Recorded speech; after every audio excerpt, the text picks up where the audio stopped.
बिस्मिल्लाहिर्रहमानिर्रहीम। अस्सलाम वालेकुम। खुश रहें, आबाद रहें, जहाँ भी रहें हैप्पी रहें और हेल्दी रहें। तो मैं हूँ फ़ाइज़ा और वेलकम करती हूँ आपको चटपटे पकवान में। आज जी चटपटे पकवान में वाक़ई मज़ेदार सी डिश बन रही है। आज मैं बना रही हूँ कीमा कढ़ाई। मैं इसे बीफ से बना रही हूँ, आप इसे चिकन, मटन से भी बना सकते हैं। रेसिपी बहुत ही आसान है और यकीन करें ये जो कीमा कढ़ाई मैं बना रही हूँ ये इतनी मज़े की है कि आप जब इसको खाएंगे तो इसका जायका आपकी ज़ुबान पर रह जाएगा। उम्मीद करती हूँ आपको रेसिपी पसंद आएगी और अगर आपको रेसिपी पसंद आए तो प्लीज़ इसको लाइक भी कर दें और चटपटे पकवान को सब्सक्राइब भी कर लें। तो चलें जल्दी से चलते हैं अपने किचन में और बनाते हैं मज़ेदार सी ये कीमा कढ़ाई। तो इस बेहतरीन सी कीमा कढ़ाई को बनाने के लिए सबसे तो पहले मैंने ले ली है कढ़ाई और अब इसमें डालने लगी हूँ मैं ऑयल। आप इस यहाँ पे घी का इस्तेमाल भी कर सकते हैं। ऑयल मैं यहाँ पे इस्तेमाल कर रही हूँ आधा कप के बराबर।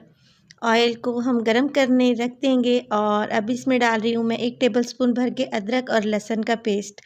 अदरक और लहसुन के पेस्ट को 20 से 30 सेकंड के लिए आपने फ्राई करना है और फ्राई करने के बाद अब हम इसमें शामिल कर देंगे, यहाँ पे मेरे पास है बीफ का कीमा और ये देखिए कीमा इसमें शामिल कर दें। और आप यहाँ पे चिकन भी इस्तेमाल कर सकते हैं और मटन से भी ये रेसिपी बना सकते हैं। कीमा शामिल करने के बाद हमने इसको अच्छे से मिक्स कर लेना है ऑयल में और अदरक लहसुन के पेस्ट में। तो देखें अच्छे से इसको मिक्स कर लेंगे और अब हम यहाँ पे ये करेंगे कि मिक्स करने के साथ-साथ 1 टीस्पून मैं इसमें डालूँगी नमक। नमक डालने के बाद आप लोग देख रहे होंगे कि कीमे ने अपना पानी छोड़ दिया है और जब तक कीमे का पानी ये ड्राई नहीं हो जाता और इसका कलर चेंज नहीं हो जाता, मैं इसको हाई फ्लेम पे भून लूँगी अच्छी तरीके से। तो कीमा तो हर घर में बनता है और हर किसी के बनाने का अपना ही स्टाइल होता है। आप लोग इस रेसिपी को ट्राई करें, आप लोगों को बहुत ही पसंद आएगी इंशाल्लाह। तो मैं यहाँ पे देखें कीमे को भून रही हूँ और अच्छा ख़ासा इसने अपना पानी छोड़ दिया है। तो मैं हाई फ्लेम पे इसको 5 से 7 मिनट के लिए अच्छे तरीके से भून लूँगी ताकि इसका जो पानी है वो ड्राई हो जाए। और यहाँ पे तकरीबन देखें इसको 5 मिनट गुज़र चुके हैं कि मैंने अपना कलर चेंज कर लिया है और ये अच्छे से भुन भी गया है और जो इसने पानी छोड़ दिया था देखें वो भी सारा ड्राई हो चुका है। इस स्टेज पे मैं इसमें डालूँगी 2 हरी मिर्चें काट के मैंने डाल दी हैं। हरी मिर्चें अगर ज़्यादा स्पाइसी हैं तो आप इनकी क्वांटिटी को कम भी कर सकते हैं। 2 हरी मिर्च डाल देने के बाद अब मैं ये करने वाली हूँ कि 2 अदद लिए हैं मैंने बड़े साइज़ के टमाटर, जिनका टॉप मैंने निकाल दिया है और 2 हिस्सों में इनको डिवाइड कर लिया है। अगर छोटे साइज़ के टमाटर हों तो आप 3 से 4 भी ले सकते हैं। 2 टमाटर मैंने इस तरीके से रख दी हैं कि ये इनकी स्किन ऊपर वाली साइड पे है और देखें इस तरीके से हमने इनको कीमे के ऊपर लगा दिया है। अब मैं ये करूँगी कि 2 कप पानी इसमें शामिल कर दूँगी ताकि जो बीफ का कीमा है अच्छे से गल भी जाए और जो टमाटर मैंने इसमें डाले हैं इनकी स्किन भी सॉफ्ट हो जाए। तो 2 कप पानी ऐड करने के बाद मैं इसको कवर लगा दूँगी तकरीबन 5 से 7 मिनट के लिए।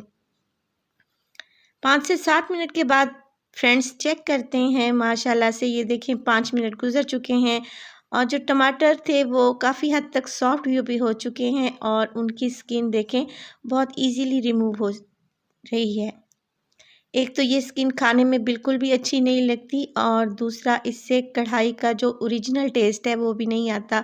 तो इसी तरीके से ये सारे टमाटर जो हैं इनकी स्किन मैंने रिमूव कर दी है। दोबारा से ढक्कन लगा दिया है क्योंकि अभी भी कीमे में पानी मौजूद था। 7 मिनट गुज़र चुके हैं, अब पानी तो था वो तकरीबन ड्राई हो चुका है। अब मैं ये करूँगी कि ये जो टमाटर मैंने इसमें डाले थे इनको देखें चम्मच की मदद से मैश कर लूँगी। अच्छे तरीके से ये मैश हो जाने चाहिए कीमे में और ये नज़र नहीं आने चाहिए। इनकी एक मज़ेदार सी ग्रेवी हमने तैयार कर लेनी है।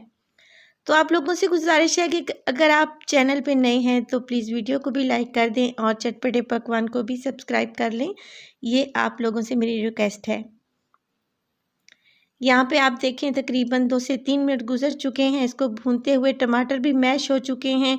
1 टीस्पून डाली है मोटी कुटी हुई लाल मिर्च, 1 टेबलस्पून भर के डालूँगी मैं कूटा हुआ सूखा धनिया और यहाँ पे 1 टीस्पून है मेरे पास ज़ीरा पाउडर, ये इसमें शामिल कर देंगे और इस स्टेज पे बस यही मिसाले इसमें शामिल होंगे। नमक हम इसमें पहले ही ऐड कर चुके थे।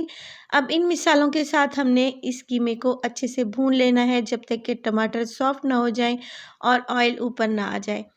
तो 2 कप पानी पहले ही मैंने डाल दिया था जिससे कीमा अच्छे से सॉफ्ट हो चुका है और ये देखिए चम्मच की मदद से मैं प्रेस करते हुए इन टमाटरों को मैश करती जा रही हूँ। तो 3 से 4 मिनट हो चुके हैं मुझे इसे भूनते हुए। माशाल्लाह से बहुत अच्छी लुक आ गई है कीमा कढ़ाई की। टमाटर भी अच्छे से मैश हो चुके हैं और देखें ऑयल भी ऊपर आ चुका है। इसका मतलब है कीमा हमारा अच्छे से भुन चुका है। आधा कप दही ली है मैंने, वो स्टेज पे इसमें डाल देंगे। दही डालने से क्या होगा, एक तो कीमा है जो सॉफ्ट बनेगा और मॉइस्ट रहेगा, इसके अलावा इसमें एक क्रीमी फ्लेवर भी आएगा। तो आधा कप इसमें दही डाल दें और दही डालने के बाद इसको अच्छे से मिक्स कर लें। और जब तक दही का पानी खुश्क नहीं हो जाता, आपने कीमे की अच्छे से भुनाई कर लेनी है। मगर रेसिपी अभी यहाँ पे कंप्लीट नहीं हुई, अभी कुछ और स्पाइसेस बाकी हैं जो बिल्कुल एंड में मैं इसमें शामिल करूँगी, तो प्लीज़ रेसिपी को पूरा देखा करें। तो यहाँ पे देखें दही का पानी तकरीबन खुश्क हो चुका है। अब लास्ट में इसमें डाल रही हूँ मैं 1 टीस्पून है मेरे पास काली मिर्च का पाउडर और 1 चुटकी के बराबर है यहाँ पे मेरे पास गरम मसाला पाउडर। तो ये 2 स्पाइसेस हैं जो बिल्कुल लास्ट में हम इसमें शामिल करेंगे। इससे जो हमारी कीमा कढ़ाई है उसका कलर भी चेंज नहीं होगा और बहुत ही मज़े का फ्लेवर भी आ जाएगा। माशाल्लाह से देखें हमारा कीमा कढ़ाई तकरीबन तैयार है।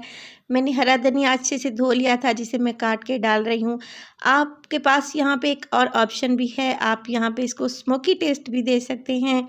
1 अदद कोयले को गरम कर लें और उस पे 2 से 3 ड्रॉप डालें ऑयल के और ऊपर कवर लगा दें, तो इसको एक स्मोकीनेस मिल जाएगी जिससे इसका फ्लेवर मज़ीद बढ़ जाएगा। माशाल्लाह से हमारी कीमा कढ़ाई तैयार है। इसको पूरी के साथ, पराठे के साथ या फिर नान के साथ आप सर्व करें और गरमा-गरम चपाती के साथ खाएं तो आपको लुत्फ़ ही आ जाएगा।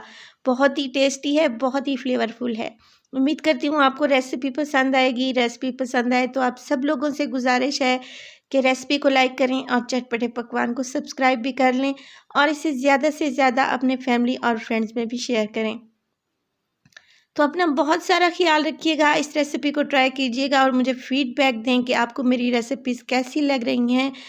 और टिल देन फ़ाइज़ा को दीजिए इजाज़त। अल्लाह निगहबान।